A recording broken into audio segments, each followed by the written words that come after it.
Morse Mutual Insurance. How can we help you? I think we can do that.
Copy link.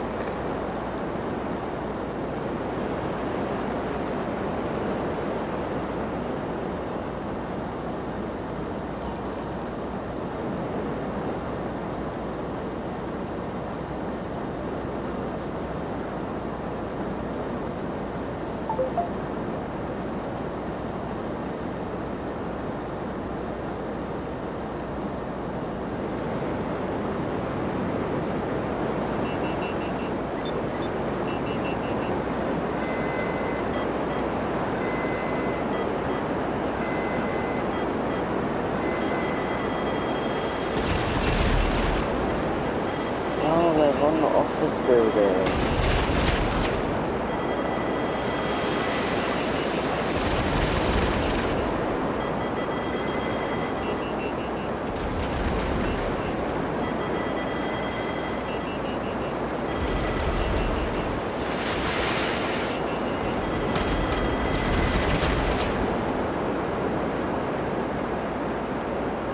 This slag was shooting at me. What the fuck?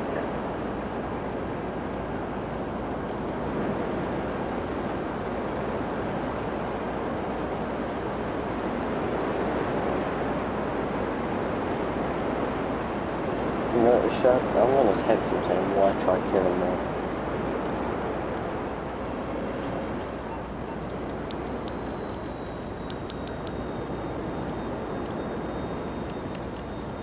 Why?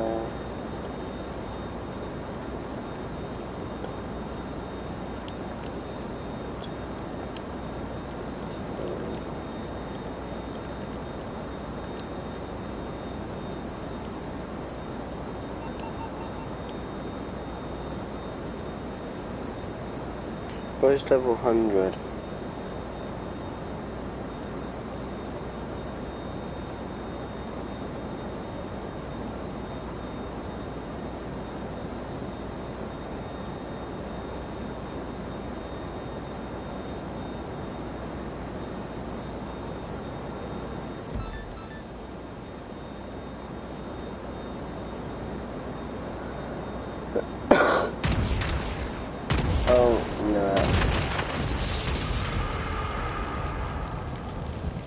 bro was after me.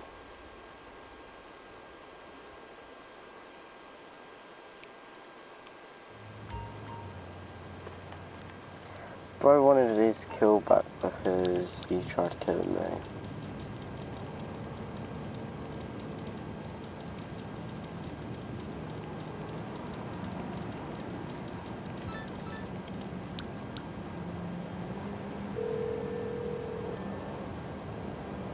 Morse Mutual. We're here to help. Watch him be like one of them people come and kill me again. Nope, he sent a mugger. What? A little pussy sent a mugger after me. Look at him. Bro sent a mugger after me, yeah? Oh my god, he really tried, didn't he?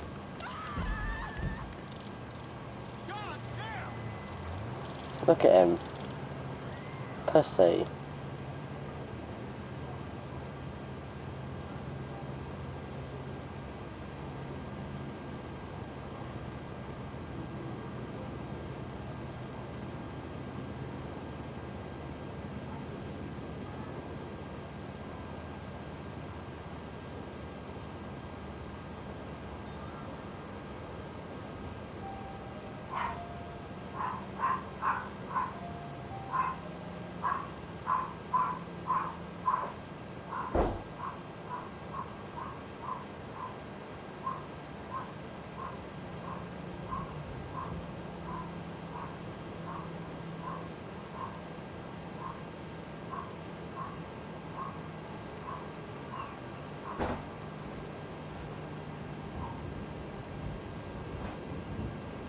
Yo guys, put something in chat.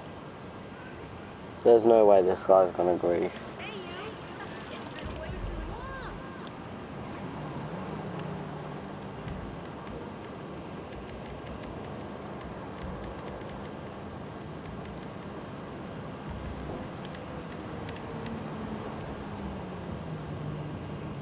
Guys, if you're in chat, put hi in the chat.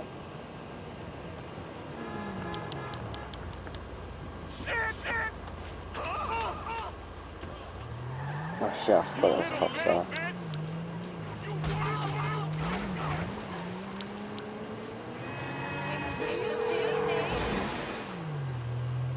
How can I be of service? Okay, so you're in serious trouble, and you need my help. Okay. Fucking hate these AR cars.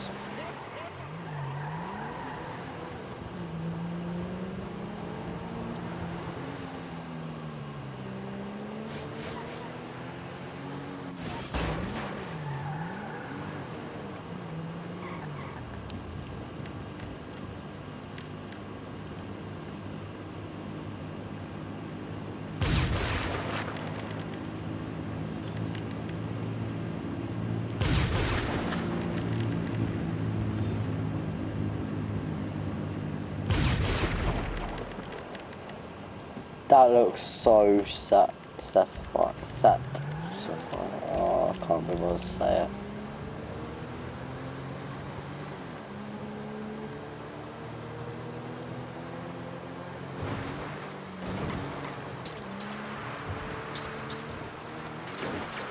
Bro's after me. Fucking. Someone.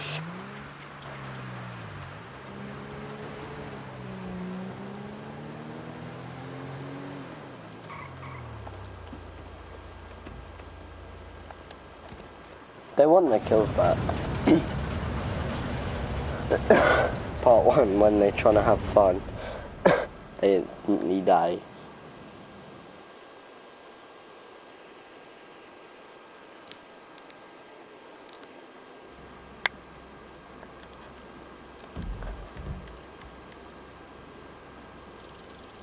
No, bro's just great. Oh, he's in a jet. He just went off later. He's in a jet, that's why. No wonder why you kept on fucking getting over that fast.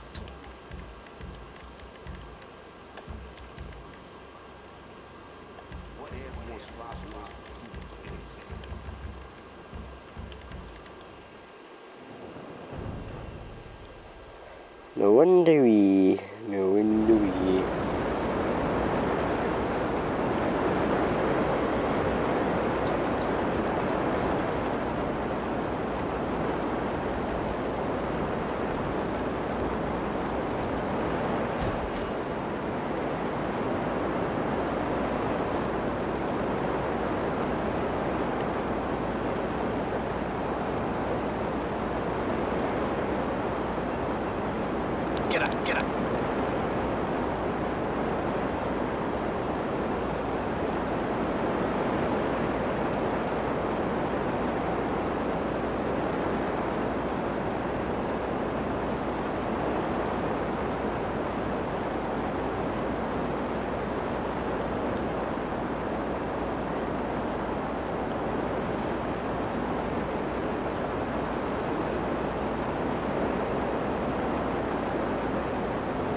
Put in that hover mode. I don't know what to do. The guy who was in a jet went afraid looks a little fucking pissed.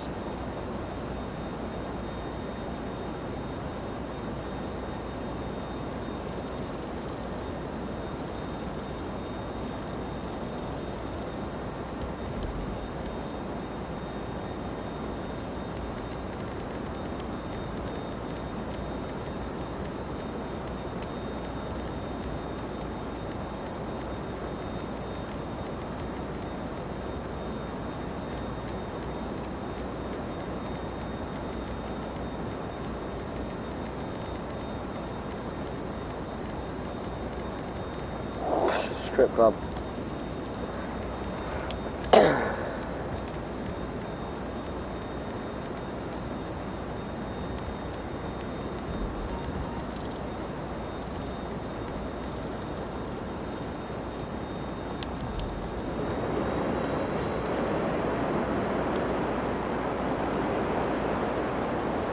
Go fucking heist and I walked.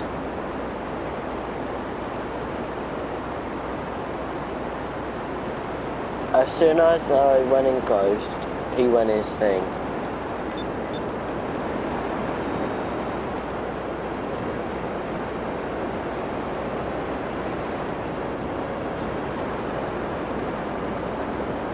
Just know that he's a pussy.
I see a jet on the motherboard.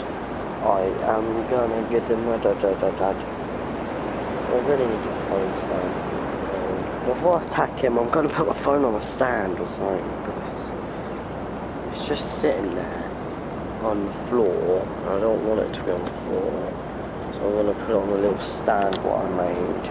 I'll try and make it.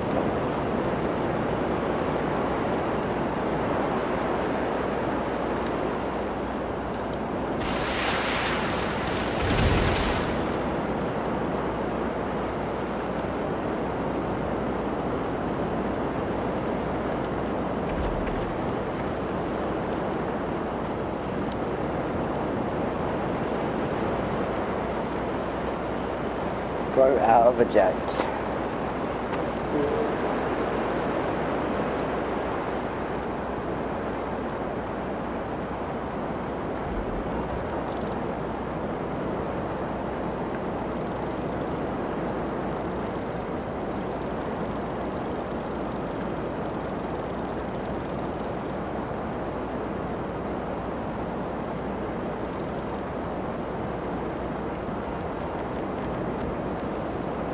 What you get when you go on Swiss? Probably motherfucking diabetes.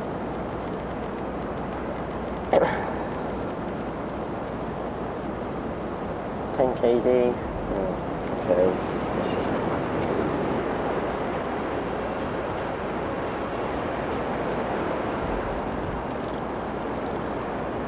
What car is throwing?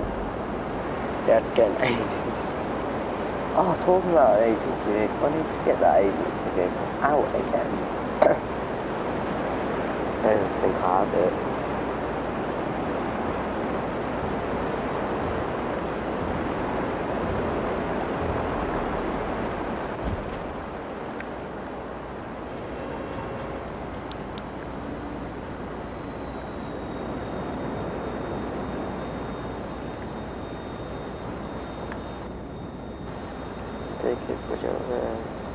No. C-H-A-M. Oh. C-H-A-M. I might have a clue where that is, I might.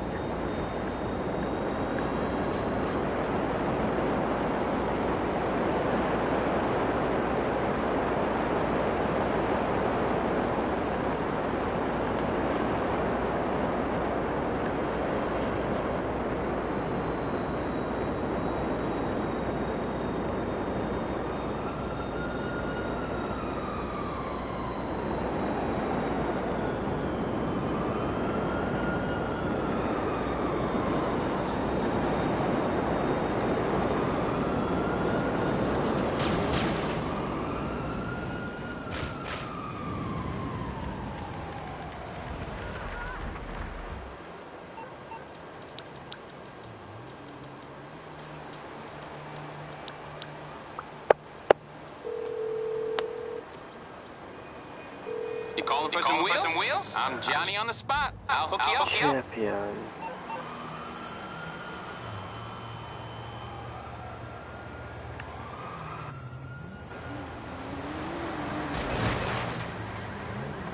Okay, I got stuff to do.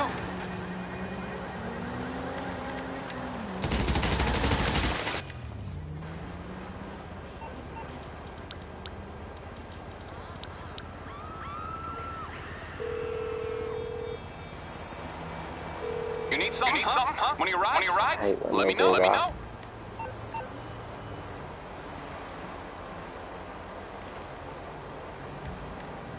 I'll get there as soon as I can.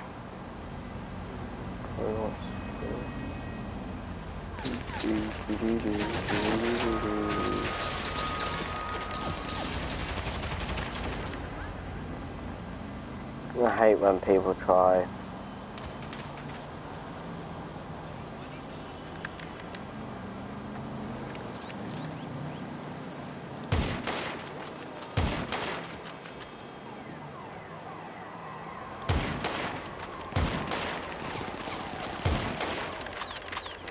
Don't judge, guys, I haven't sniped in ages.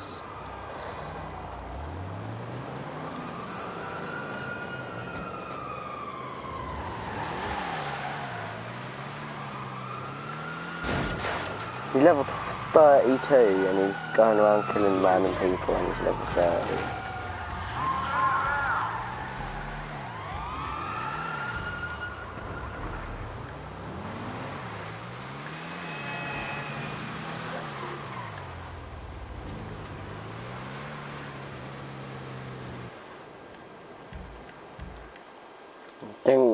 Yeah, it is. Hopefully it is. Oh, I forgot about this agent. I forgot this was an agency vehicle, really.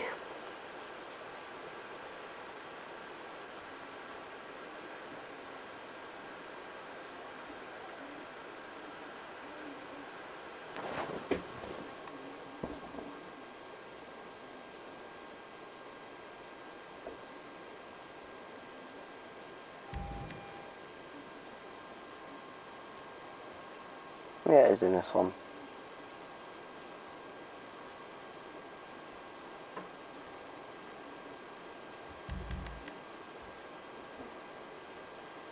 Bro wants his kills back, look at him. Now look at this. Don't ask what these cars are.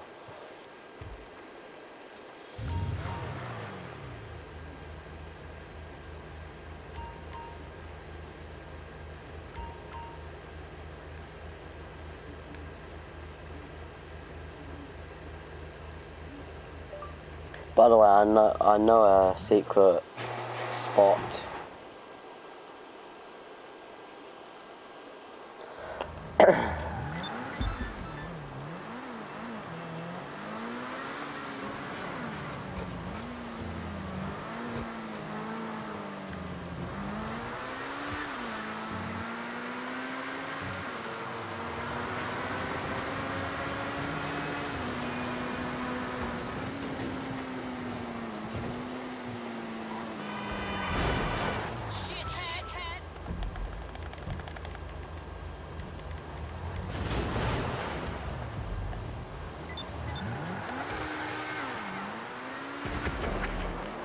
What was it with low fucking levels trying to get me today?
arguments, opinions, and discussions beneath your feet to argue amongst each other instead of looking up to where the real problem Right, I'm back. I was just eating. I only ever talk about, do you know who's your worst friend? This one's gonna hurt. Your worst friend is the one who knows you're into them and calls you their best friend. Or we're literally closest of mates, but you're in love with them, they know you're in love with them, neither of you have openly admitted anything, despite the fact your actions have almost definitely demonstrated this. That person is doing nothing but using you for entertainment. You know inside yourself that unless you're an absolute genius in hiding your emotions, which 99% of people are not, you know that your actions, your body language, and also likely your words have demonstrated your true intentions to them. Yet they openly keep you friend zone. They actively disrespect you. They actively deny your energy. They put your intentions down, and yet you continue to chase them and feed off attention you're getting from them, pretending for those temporary periods of time with random bouts of excitement in your head that you two are a thing. But you know, if you're honest with yourself, the whole thing is giving you nothing but pain, because the energy exchange between the two of you is proportionate. Boy or girl, man or woman, you have to be strong enough inside yourself to recognize the fact that they are aware of your intentions and are not on the same wavelength. You have to move on. It's not good for your brain. Just disappear, because nobody can keep that up. And what's really interesting, and I shouldn't actually be telling you this because a lot of you are going to subconsciously hang on to this and hope for it to happen, but I'll say it anyway. Sometimes, what you'll notice in certain cases, when you disappear, they come to you, and they'll try and invest energy in you again, because they're so used to getting attention from you all the time. It's like, oh, haha, him again, haha, he's texting me, calling me, snapping me, joking with me, haha, I'm not into him, haha, but I like the attention, and he's willing to keep giving me attention, so I don't really care. But then, you're gone. You disappear for a few days, couple weeks, whatever it is. It's going to be like, oh shit, we're looking at their phone. Hang on a sec, where's the attention? System malfunction. What's going on? I'm not getting my daily dosage of unconditional attention. They'll rethink everything. You know what happens then? Let me go see what's up. And they come to you. You know what you do to them then? This is the point where you cannot go back to old ways. You cannot go back to your old feelings. Disappear forever. Because by committing to this random act of disappearing first, and then showing that they're only now interested in you because you disappeared, that's your sign that they were only with you for attention, and that's your sign to never go back. People are only worth emotionally investing in if the energy exchange is matched. But when someone is so easily manipulatable and easily exposable, let's call it, that's the number one most toxic kind of friend to have. But 99% of people don't have mental strength to do that. You'll disappear first. They'll come back to you because they'll miss the attention, like I said, and then you'll just be in front of them and you'll go all floppy and sloppy again. You'll go, oh, no, nothing's up, don't worry, oh, sorry. You'll get so happy that they came back to you first for once. Oh, I missed you, I miss spending time around you. Oh, my day's so much brighter when you're in my life. Oh, big hug. You know what they're thinking now? Oh, that's freaking boring. Back to the same old, haha, yeah, I missed you too, haha. And they walk off and they're back to getting the attention they were getting before. Don't do that. I can't reiterate this enough. Cheating isn't a mistake. It's not a mistake. I don't know how this is even a discussion point anymore. The definition of the word mistake refers to an unintentional occurrence, an occurrence that might have been out of your control, and if it was in your control, it went against your will. But you were very willing to go to the club without your partner. You were very willing to drink and put yourself in a less morally conscious frame of mind. You were very willing to not have your gaze lowered in the club and see who's around with the opposite gender. You were very willing to approach that other dude or girl. You were willing to mess about with them. You were willing to take their socials. You were willing to go home with them. You were willing to take your clothes off. You were willing to do every single part of the entire step process that is each of their own is an act of cheating. Now, going to the club without your significant other in this day and age is already disloyal, because you're actively putting yourself in a position where you will inevitably receive sexual attraction and attention from members of the opposite gender, which is a choice towards inexclusivity in itself. But going all the way is multiple conscious acts and multiple internally justified choices. You, on that day or night, chose to make.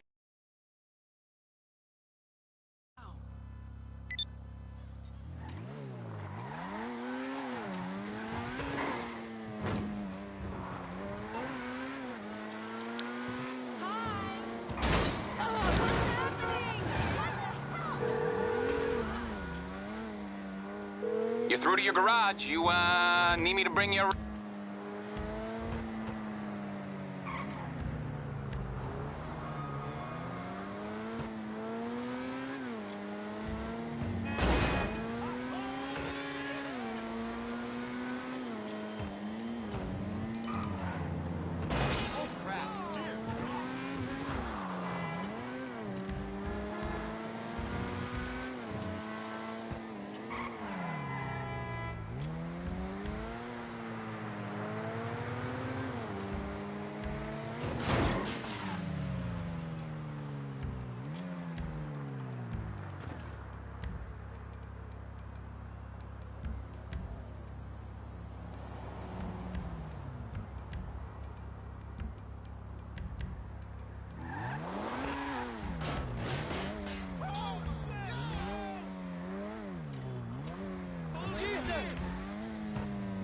20 bucks. Hey, bro, so good to see you.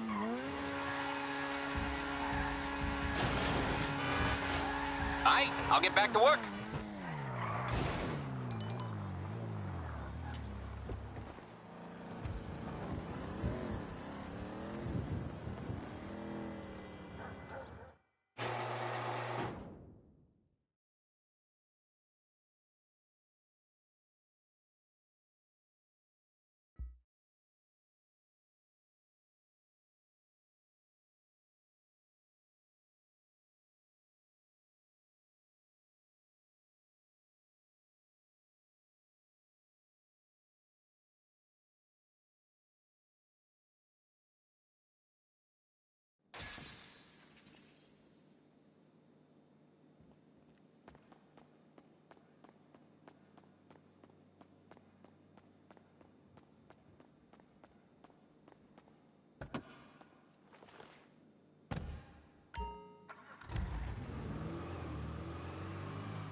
calling for some wheels?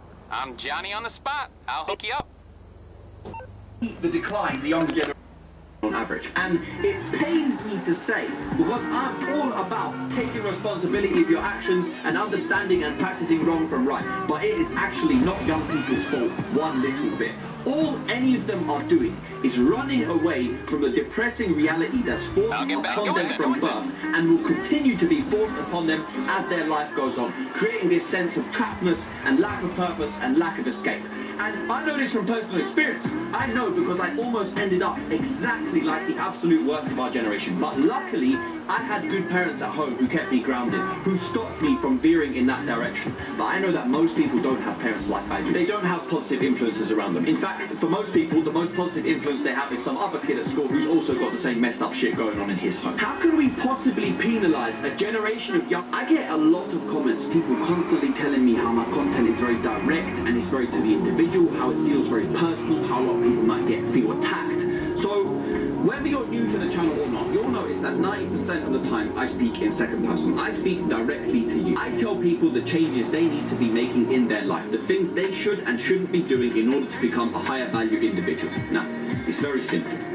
If you are already doing the things I'm talking about, you should be able to sit there in total peace, watch my video from beginning to end without any internal conflict, because you know inside yourself that despite the fact I use the term you, I'm not talking to you. Simple as. So if you don't like hearing something, it means you're getting called out. And that's absolutely fine. It's human nature. We don't like being told the truth.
One of my favorite quotes of all time is from Harry Potter. Bro brought Potter into it. Yes, bro is bro. Luna Lovegood tells Harry, if I were Voldemort, I'd want you to feel cut off from everyone else, because when you're alone, you're not as much of a threat.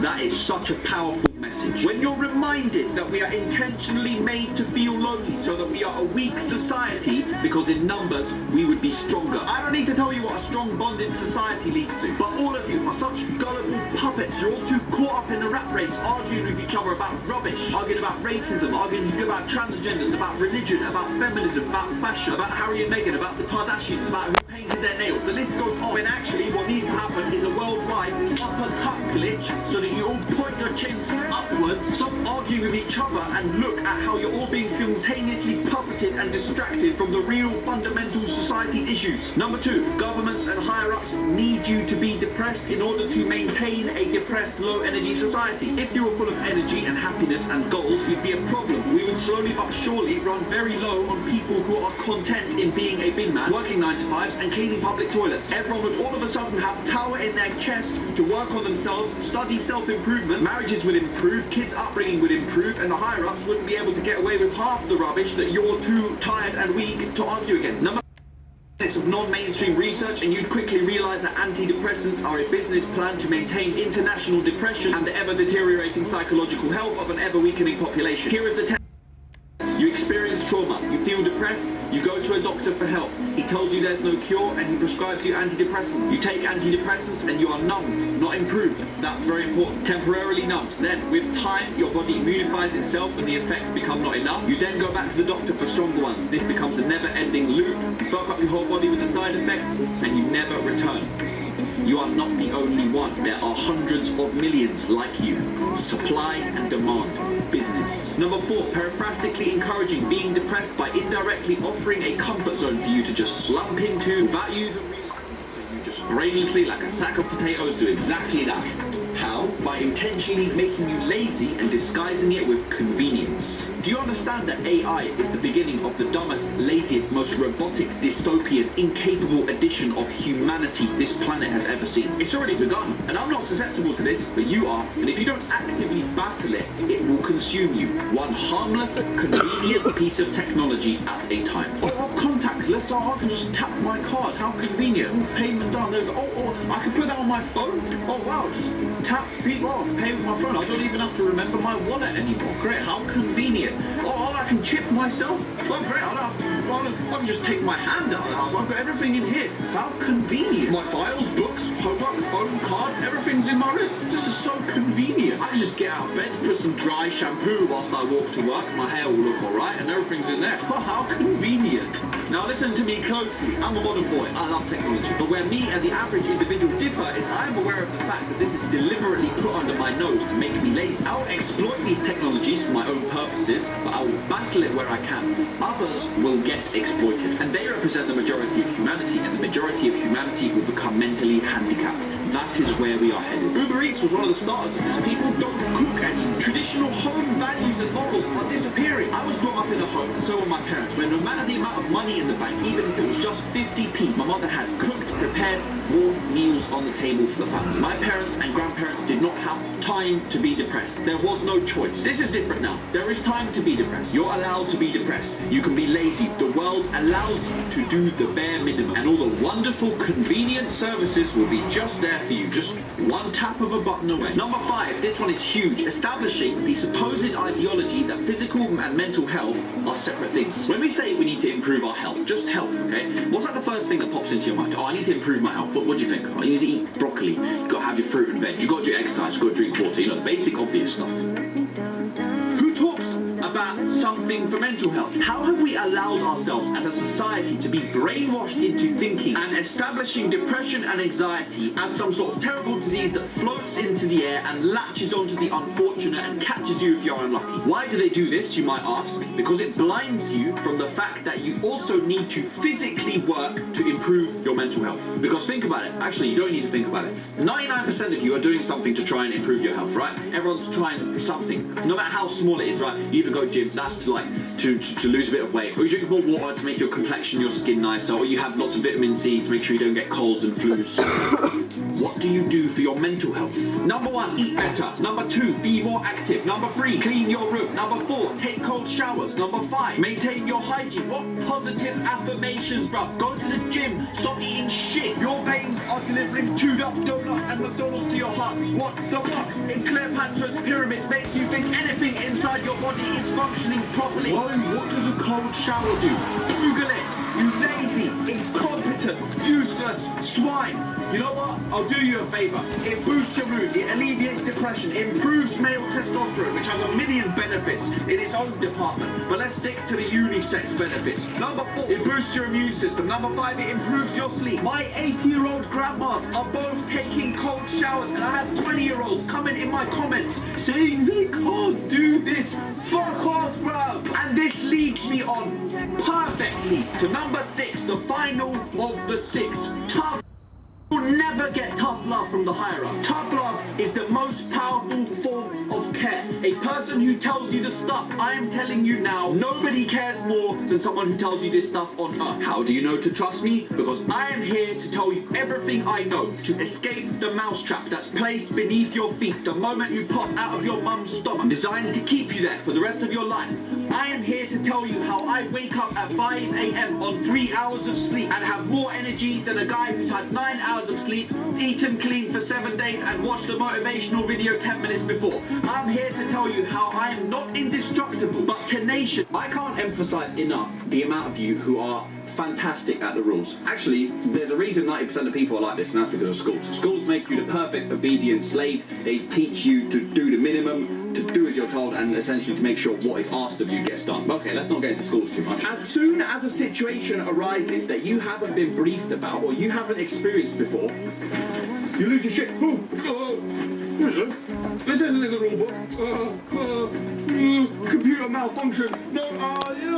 So when it comes to doing your job, you're absolutely faultless. You're the greatest. You know exactly what to do. You're quick, you do it efficient, and you do exactly as you're told. The ability to improvise and to think instinctively to try and get around a situation we're unfamiliar with is what creates someone special. Having this in you instantly puts you in the 1% of the world, and you see it everywhere. You see it on the driving in the roads. Why they say first-time driving test passers aren't usually the best drivers? Because they're just impeccable and 100% focused on doing the rules perfectly. And 99% of the time on your practical test day, the road will be as it mostly is. And if you do your rules, you'll be fine. But then 7 months down the line, after you've got your license, and some asshole comes and swerves in front of you in the most unexpected scenario, you haven't been checking your shoulders for the last 30 seconds to see if it's safe. The way of the idiot without looking if there's anyone there.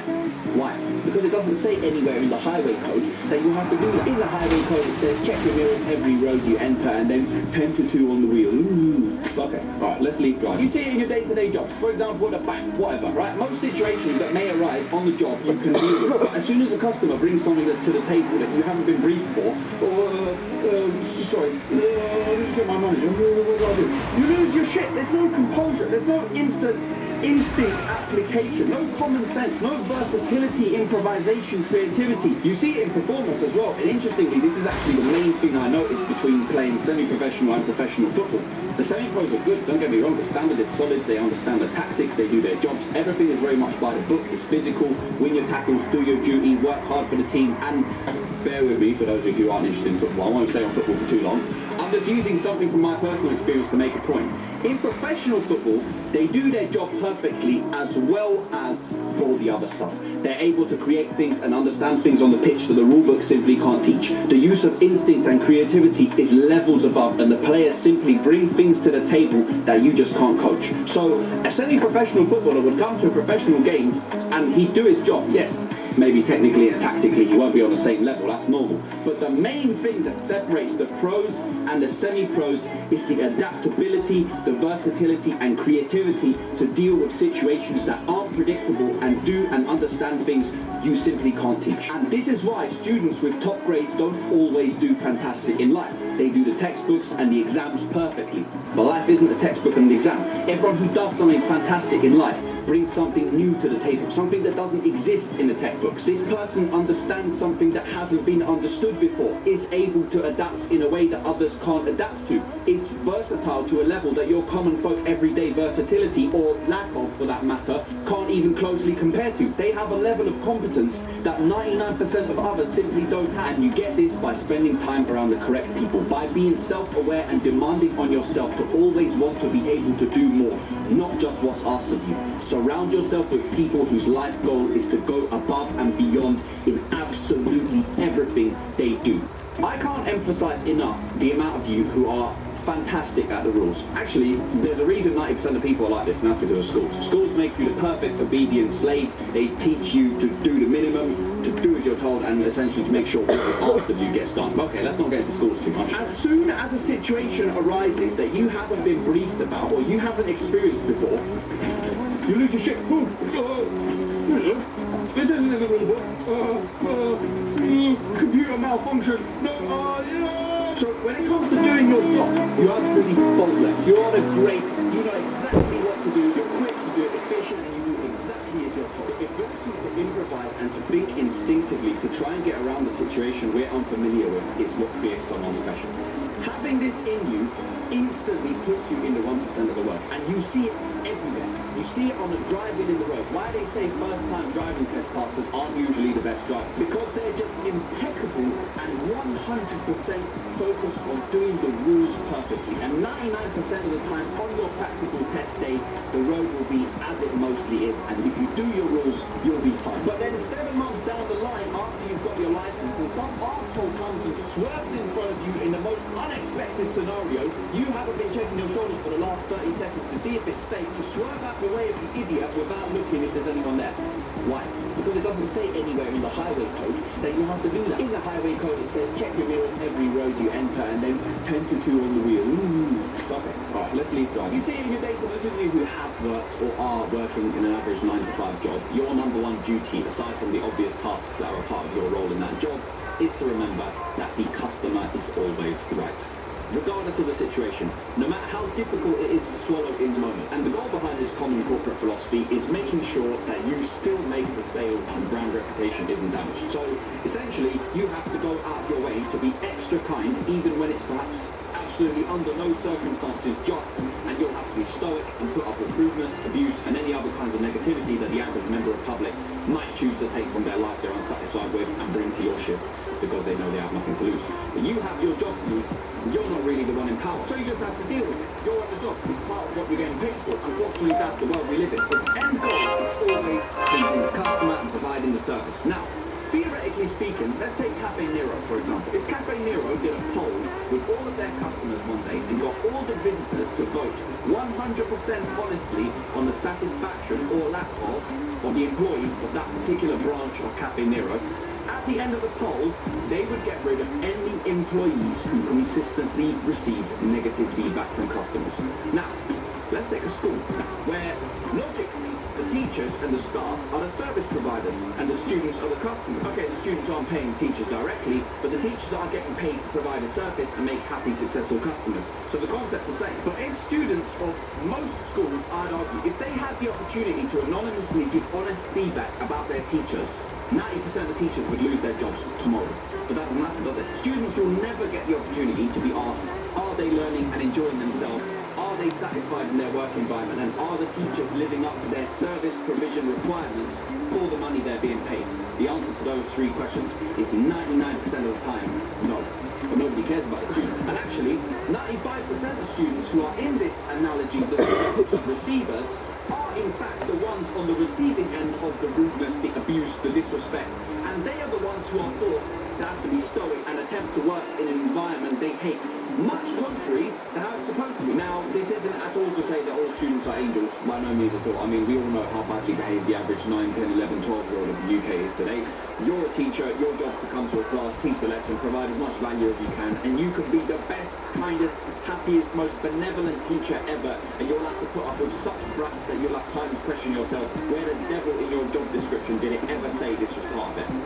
But everyone knows that 90% of teachers are there to do nothing but see out the day, go through the motions of the lessons or the timetable somebody else has set out for them, and abuse the fact that a massive chunk of their job comes with a beautiful sense of power where they can let out their internal frustrations on a group of individuals who A, aren't mature enough to argue back, or B, aren't even willing because they don't care for what they're there for anyway. There's a reason teachers are levels better on average than state school teachers. Yes, obviously, called it's a phrase that basically translates to how much you pay, that's how much music you get. So yes, the more you pay, the better the service. But the real differentiation comes because the students and the parents are the actual ones paying the teachers. So the teachers naturally are more inclined to feel a sense of responsibility in terms of giving back value in exchange for the payment. So it makes you realize in state schools the teachers aren't even there for the students. They're there for the money that's coming from elsewhere, which they are already most of the time already dissatisfied with. So they stand there, they read off the PowerPoint presentation, and instead of looking around the class and wondering how many students are actually successfully absorbing the information they're providing,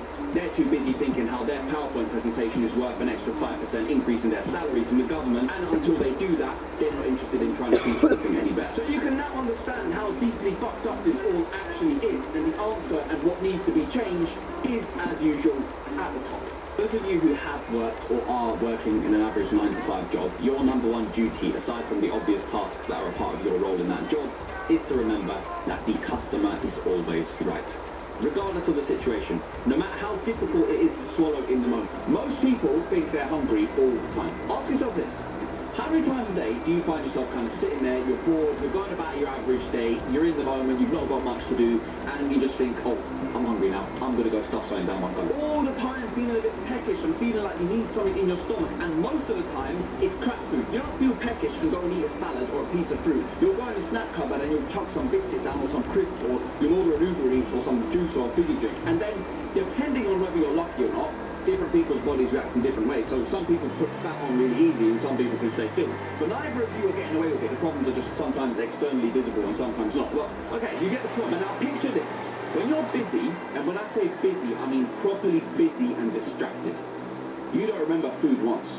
You're not malnutrition, you'll get on with whatever activity it is that you're doing, and when the time comes that the activity is complete or a time for a break arises, and you've gone a few hours committing to a certain task where you now feel like eating, that's when you should be eating. Binge eating to fill up time, which is what most people are doing, is one of the worst possible things you can do to your body, and it's destroying your body in 3 different ways. 2 ways directly to your brain, so let's address those first. Number 1, constantly stuffing something in your mouth tricks your stomach into thinking you constantly need to be consuming something, and it messes with your brain signal receptors from your digestive system, and once you develop this as a habit and train your body to expect this intake, your brain will continue to ask for little bouts of food because it's used to it, even when the body doesn't actually need any nutrition. Number 2, the little dopamine hit. Most of you don't realize how this mini dopamine shot addiction is living your life for you. Everything you do in your life is a combination of a three-step shit process I like to call brainwash, fake fix, and runaway. So, firstly, brainwash. You live under the limiting, depressing system that's placed beneath your feet when you're young. You follow it your whole life because you're brainwashed into thinking that it's correct. And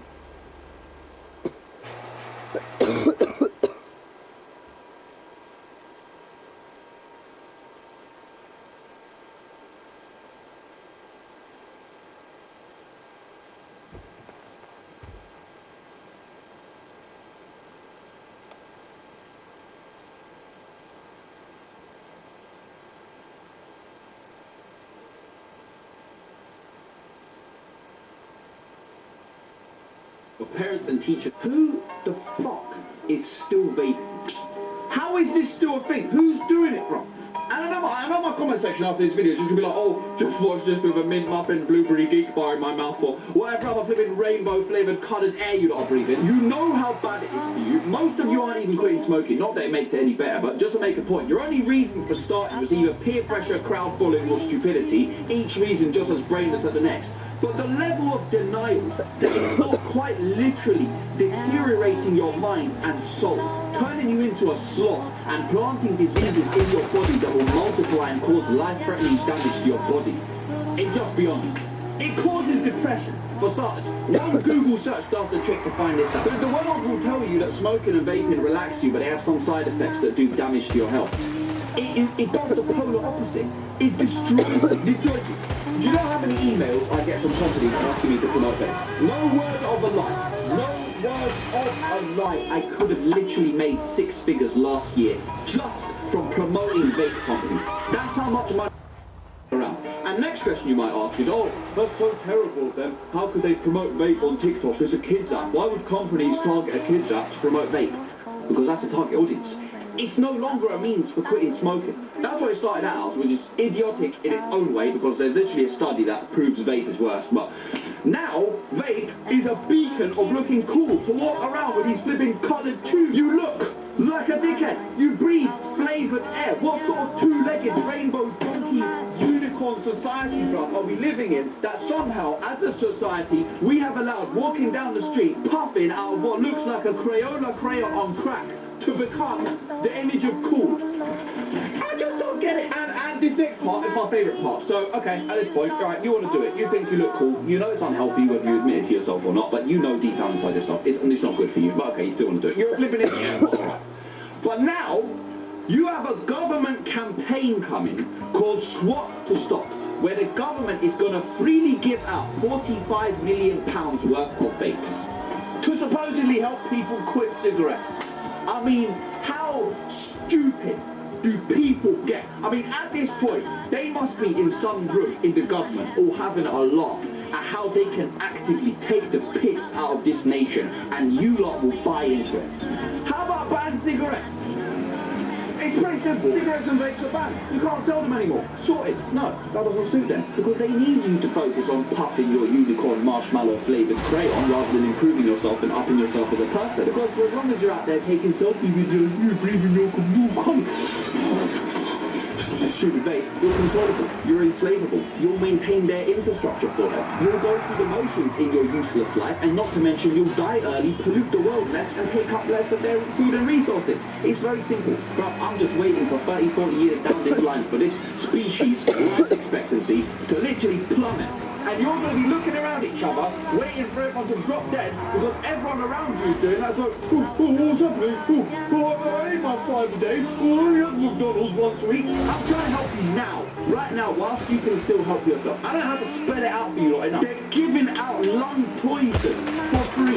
£45 million of your tax money is going to lung poison, and they've masked that with supposedly helping people quit cigarettes. Ladies and gentlemen, I'll rest my case. And they supposedly they want you healthy. Fuck me. We live in a world where one of, if not the highest profiting industries in the world, the pharmaceutical industry, benefits from the decline and the intoxication of your body.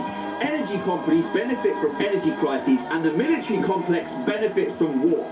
Bro got from vapes to war. Yes, he did. And the reason any of this is able to function is because you keep buying into it. You keep consuming it, and you keep financing it. And they will continue to profit and continue to prosper for as long as you keep living your life going from blind consumption of one thing to blind consumption of another. This is why developing one single common characteristic across society, it being blind consumerism, is the strongest weapon to keep enforcing ludicrous rules, regulations and movements. You read and believe every news article they put under your nose. You follow any supposed health advice they slap in the mainstream markets. Honestly, the list goes on. I can't even be asked. But as soon as someone comes out and tries to help you, you call them as conspiracy theorists. Stop scrolling, stop being a sheep, and following everything everyone else is doing, and wake up. Who the fuck is still vaping? How is this still a thing? Who's doing it, bro?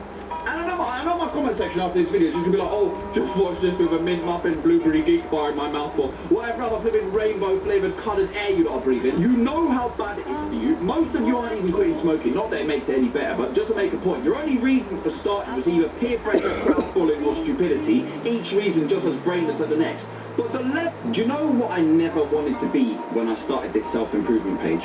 That's just another motivational page. You see it all the time. The same change your life bollocks as everyone else. Oh, swap your video games for books. Stop beating your meat and go to the gym. Stop complaining and start taking action. Stop spending and start investing. It's crazy. It's like, theoretically speaking, yes, it's true. All the lack of options in those are better. But it just doesn't work like that. That's not how the human brain absorbs information, especially not advice. Everyone's tired of hearing the same old shit. It's meaningless. You don't just sit there halfway through beating your meat and go, actually no, I'm going to go to the gym right now. Or you're in the middle of a FIFA pack opening, you get Team of the Season Messi, and you're like, oh, do you know what?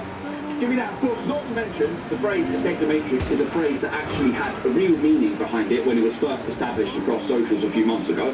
But now it's just some dumb phrase you hear. 12-year-old who thinks he doesn't have to go to school, doesn't have to work, will start some Amazon FBA dropshipping in crypto, and by the time he's 18 he's going to be filming his Rolex, driving his Lambo with his boys from primary school, and posting his view from his Dubai penthouse with my TikTok sounds playing in the background, emailing his teacher, what colour is your Bugatti? I don't want to be the guy who encourages that, because that's bullshit. But interestingly, I've always been like this. I've always thought outside the box. I've always enjoyed discussing deep topics, analysing myself, analysing others, except I delayed making content like this because I've been doing the comedy thing for a while, for those of you who didn't know. I still do it. That's also part of me that was, for me, my version of doing it differently, right? It's brought me amazing opportunities. I've worked with some of the biggest companies across the world, played football in multiple Premiership stadiums in front of thousands of people. But okay, let's not sidetrack. What I never wanted to be was just another motivational guru who comes out with the same motivational bollocks as everyone else. I like to approach things from a completely different angle, a far deeper perspective. I understand and apply human psychology in more detail than most people will even attempt to apply to themselves throughout their entire lifetime. So how it works is, instead of sitting here telling you to get off your ass and go do something with your life, I tell you why you don't feel like getting off your ass. I explain to you what's wrong in your life right now, what has been wrong with it until now, what's caused you to feel like you want to sit on your ass, and like this, I make people understand themselves and their situation better. That makes them afterwards want to demand more from themselves. But it comes from them, it comes from you. And I think the key that most people don't understand is that nobody's born lazy. Nobody's born useless and unwilling to be a better version of themselves. We're all born with a natural human instinct which comes with the internal desire to have a purpose. And this, I think, as humans, is the one way we're all the same. What differentiates us is what happens along the way. The things we're exposed to, our upbringing, our parents, our childhood, our friends, our school experiences, trauma, the things we consume, how much we attend to our health or not. And with that long list of stuff, I would put into one big bracket called... Guys, if you're in chat, say hi.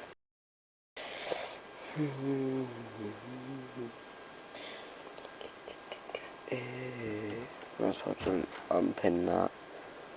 If you're in chat, say hi. Cause I'm bored as fuck.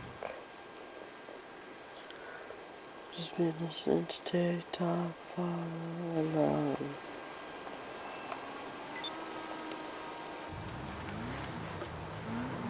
Put in chat if you can hear me.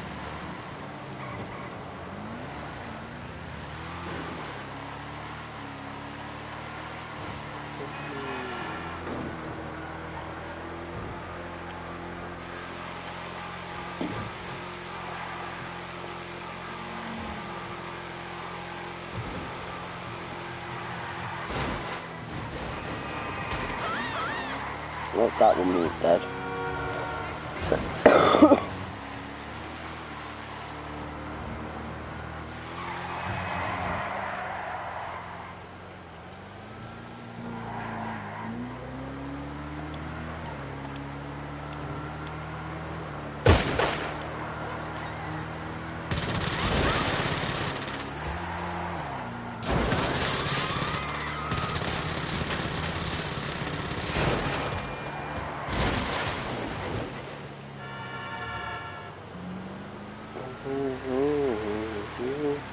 Environmental implications, how the vast majority of parents these days want to get rid of their kids as soon as they turn 18. I mean, it's so bad to the point where their child will be 12, 13, 14 and they're literally counting down the years until they finally feel legally and internally justified to now be able to put pressure on a child to get the devil out of the house. How sad is that? Well, I'm going to explain to you exactly why this is, where the error was, and the chain reaction of effects this has on the child. So let me ask you, how many people are truly happy between the ages of 20 and 30? Ask yourself that. So this is the kind of, let's say, graduated from uni and now can't get a job, or you get a decent job but you've got massive debt and now societal pressure to find a partner. That's the next thing that everyone everyone says you should be doing at your age. You know, school has long ruined your sense of childhood and any dreams you might have, so you settle for average and below, which is the perfect mentality to end up depressed.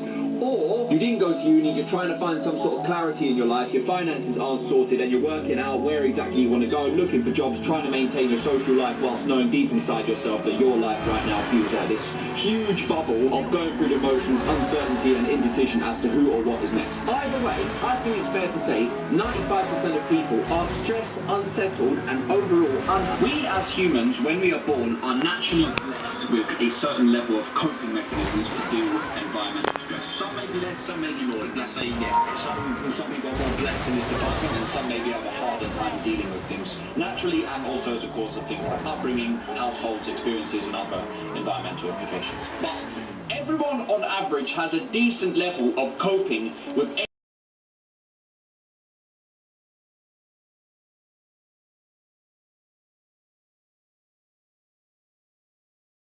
You'd be cold, your socks would be wet, you'd be shivering, your hands would be red and frozen, your hair would be